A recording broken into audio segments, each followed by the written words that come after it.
দূরের এক ঘন জঙ্গলে বাস করত এক বুদ্ধিমান শিয়াল। নাম তার গোধূলি। আর একই জঙ্গলে ছিল এক ভয়ঙ্কর বাঘ, নাম রুদ্র। রুদ্রের গর্জনে কাঁপত জঙ্গল।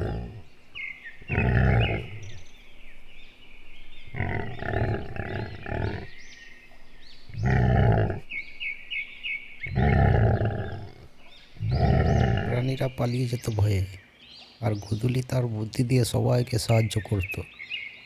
একদিন সকালবেলা রুদ্রের পেট খালি, সারা রাত শিকার করতে পারেনি, চোখ লাল, মুখে রাগ। বাঘ গর্জে উঠে, আজ কাউকে ছাড়বো না, কিছু একটা খেতে হবে। ঠিক তখনই দেখে শিয়াল গোধূলি এক মুরগি মুখে নিয়ে যাচ্ছে।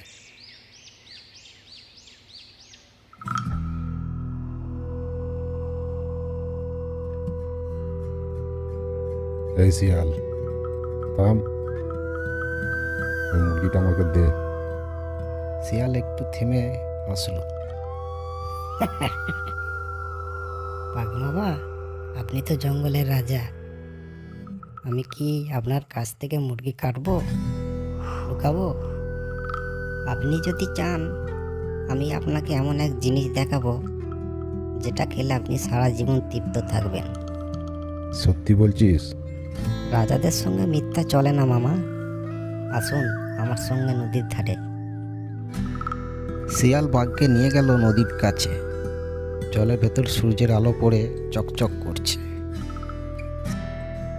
দেখুন মামা, ওই নিচে যে বাঘটা আছে, সে প্রতিদিন এখানে মাছ খায়।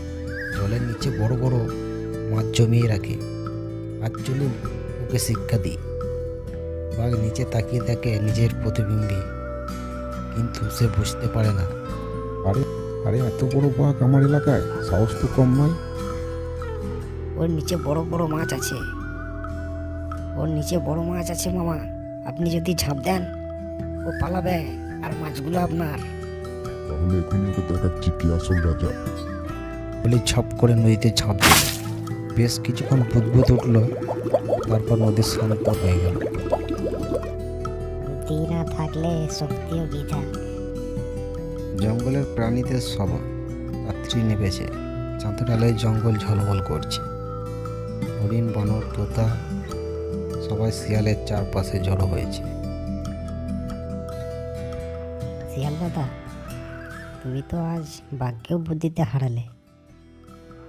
তুমি না থাকলে আমরা তো ভয়ে বাঁচতাম না। আরে না রে বন্ধু, আমি কিছু করিনি। আমি শুধু আমার মগজ ব্যবহার করেছি। মনে রেখো, শক্তি দিয়ে জঙ্গল দখল করা যায়, কিন্তু বুদ্ধি দিয়ে জঙ্গলকে রক্ষা করা যায়।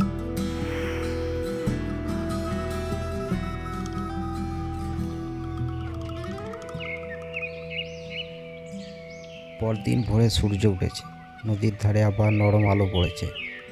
শিয়াল ধীরে ধীরে নদীর দিকে তাকিয়ে বলল, রুদ্র মামা হয়তো এখনো নিচেই রয়ে গেছে, কিন্তু তার গর্জন আমাদের মনে করিয়ে দেবে যে শক্তির দম্ভ করে সে একদিনও নিজের অহংকারেই ডুবে যাবে।